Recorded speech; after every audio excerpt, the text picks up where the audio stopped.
আর কি বলছে, সে অহংকারে মাত্র হয়ে নিজেকে সব কিছু কর্তা বলে মনে করে, সব কিছু কর্তা। আমি যেটা বলছি আমার জন্য আশীর্বাদ করবেন, যে আমি যে কখনো এই ধরনের অহংকার যে মধ্যে না পড়ি। কারণ গুরু মহারাজের নিকট সবসময় প্রার্থনা, গুরু মহারাজ আমাকে একটু ধৈর্য দিও, আমি তোমার কাছে আর কিছু চাই না, আমি একটু ধৈর্য চাই এবং ভক্তের সঙ্গে থাকতে চাই। হয়তো মন্দিরে আসি মায়াটাকে ত্যাগ করার জন্য, কারণ রুমে থাকলে থাকতে পারি, কারণ একজনে আরেকজনে একটা কথা কবে, 3 কথার মধ্যে 4 কথা একটা উত্তর না দিলে ভালো লাগবে না, তখন কি হবে, একটা দ্বন্দ্বভাব চলে আসবে। তার জন্য যা ভক্তরা যদি আমাকে 2টা গালিও দেয় তা মনে করুন আমি আশীর্বাদ, এই ভাবটা যে আমার ভিতরে থাকে আমার জন্য আশীর্বাদ। এই কারণে অনেক সময় আমার একটু হাত পরিশ্রম হয়ে যায়, কারণ অয়েলিং করি তো কুলাতে পারি না, আমারও মন চায় সবার হতে।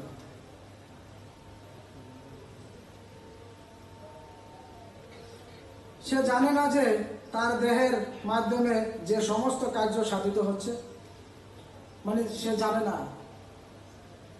তাই সবকিছু হচ্ছে প্রকৃতির পরিচালনা, এবং এই প্রকৃতির পরিচালিত হচ্ছে ভগবানের নির্দেশ অনুসারে। দেখেন শান্তিপুরনাথ প্রভু আর আমি আমাটিতে আসছি, প্রভু বলতেছে সুন্দরনিমা প্রভু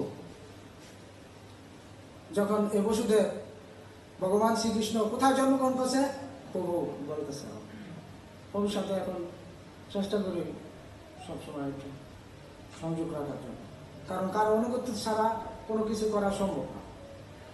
আমি যদি মনে করি আমি নিজে একটা ভালো পাঠক, আমি নিজে একটা তাহলে সমস্ত কিছু ধ্বংস হয়ে যাবে জিনিসের মধ্যে। দেখুন দেখতে পাচ্ছি অলরেডি এমন কোনো মানুষ নাই, এমন কোনো ব্যক্তি নাই তার পতন নাই, কেউ অমরত্ব নিয়ে আসে না।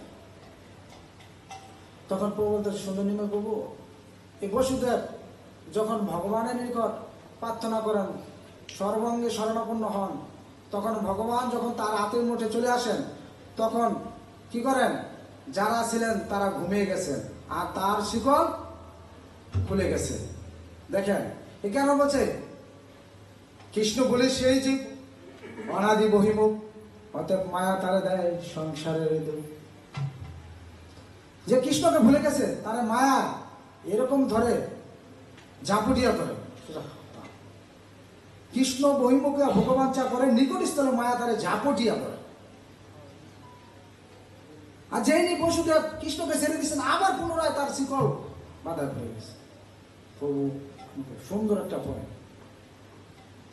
ভগবান শ্রীকৃষ্ণের জন্মাষ্টমী আসছেন কয় তারিখ? হ্যাঁ 26 তারিখ, এবং 19 তারিখ হচ্ছেন আমাদের বলরাম জয়ন্তী ভগবান। তো বিশেষ করে কোথায় ছিলাম, তাই সবই হচ্ছে প্রকৃতির পরিচালনা, এবং এই প্রকৃতির পরিচালিত হচ্ছে ভগবানের নির্দেশ অনুসারে, ভগবানের নির্দেশ অনুসারে, ঠিক কিনা? এবং জড় জাগতিক মানুষ বুঝতে পারে না যে সর্বত্রভাবে ভগবানের নিয়ন্ত্রণাধীন। অহংকারের প্রভাবে বিমূঢ় এই আত্মা সে নিজেকে কর্তা বলে মনে ভাবে।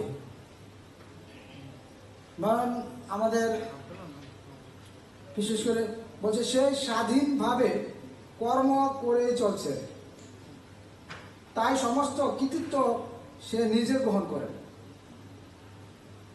এটি হচ্ছে অজ্ঞানতার লক্ষণ। সে জানে না যে এই স্থূল সূক্ষ্ম দেহটি পরম পুরুষোত্তম ভগবান নির্দেশে এবং জড় প্রকৃতির সৃষ্টি, এবং সেই জন্য কৃষ্ণ ভাবনা অধিষ্ঠিত হয়ে তার দৈহিক ও মানসিক সমস্ত কার্যই শ্রীকৃষ্ণের সেবায় নিয়োগ করতে হবে। এখন আমি যদি বলি যে আমি করেছি, আমি আজকে ভালো একটা পা দিয়েছি, প্রভু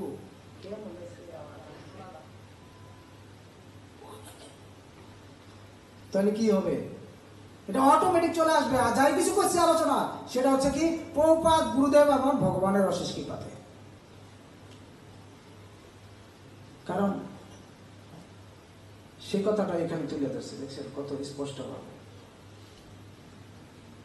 দৈহিক ও মানসিক সমস্ত কার্য শ্রীকৃষ্ণের সেবায় নিয়োগ করতে হবে। ভগবান যাই কিছু করছে সমস্ত কিছু নিয়োগ করতে হবে ভগবানের সেবা। ধরেন আজকে আপনি কর্ম করছেন, কর্ম করার পর আপনি 100 টাকা কামাইছেন, এই টাকাটা থেকে আপনি 10 পয়সা দেন আর 5 পয়সা দেন আর 10 টাকা দেন, এটা ভগবানের সেবায় নিয়োগ করলে কি হবে? হ্যাঁ, কারণ কি হবে? শুদ্ধ হবে। প্রভুরা বলছেন শুদ্ধ হবে। দেহাত্মা বুদ্ধি সম্পূর্ণ মানুষ ভুলে যায়, বলছে না কিছুক্ষণ আগে, বলছে না যে কি কৃষ্ণ বলি সেই যে অনাদি বহিমুখ, অতএব মায়া তারা দেয় সংসারে। তাই সেই কথাটাই ভগবান হচ্ছেন ঋষিকেশ, অর্থাৎ তিনি হচ্ছেন সমস্ত ইন্দ্রিয়ের নিয়ন্ত্রণাধীন। বহুকাল ধরে তার ইন্দ্রিয়গুলো অপব্যবহারের মাধ্যমে ইন্দ্রিয় সুখ ভোগ করার ফলে মানুষ বাস্তবিক পক্ষে অহংকারের দ্বারা বিমোহিত হয়ে পড়ে এবং তার ফলে সে ভগবান শ্রীকৃষ্ণের সঙ্গে তার নিত্য সম্পর্কের কথা ভুলে যায়।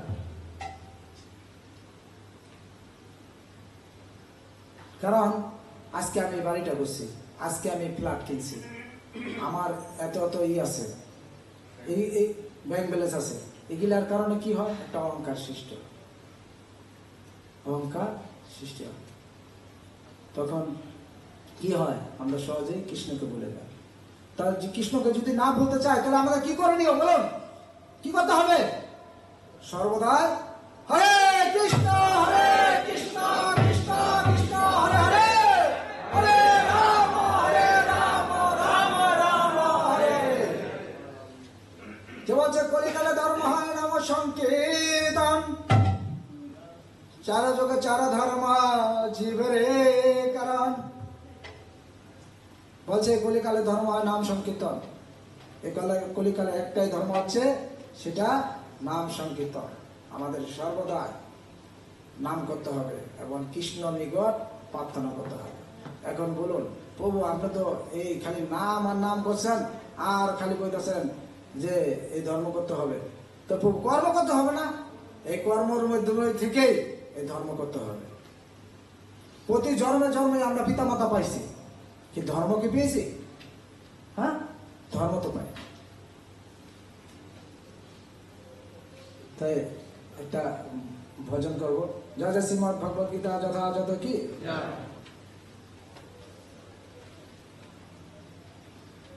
কবে সে চৈতন্য